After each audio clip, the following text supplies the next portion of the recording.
ஒரு சமயம் நபிகள் நாயகம் ஐயாவை பார்க்கறதுக்கு ஒரு பாட்டிமா வராங்க. அவங்க ஒரு தட்டு நிறைய ஒரு கிரேப்ஸு கருப்பு திராட்சையை கொண்டு வந்து கொடுக்குறாங்க.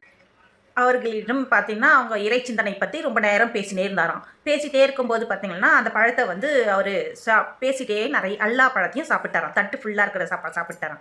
அப்போ சீடர்கள் எல்லாம் கேட்டாங்களாம். அந்த அம்மா போயிட்டாங்க.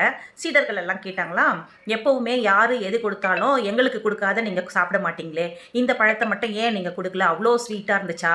அவ்ளோ நல்லா இருந்துச்சா? ஏன் எங்களுக்கு குடுக்கல?" அப்படின்னு சொல்லிட்டு சீடர்கள்லாம் கேட்டாராம். அப்போ அவரு சொன்னாராம், நபிகள் ஐயா சொன்னாராம், "அந்த பழம் வந்து ரொம்ப புளிப்பா இருந்தது.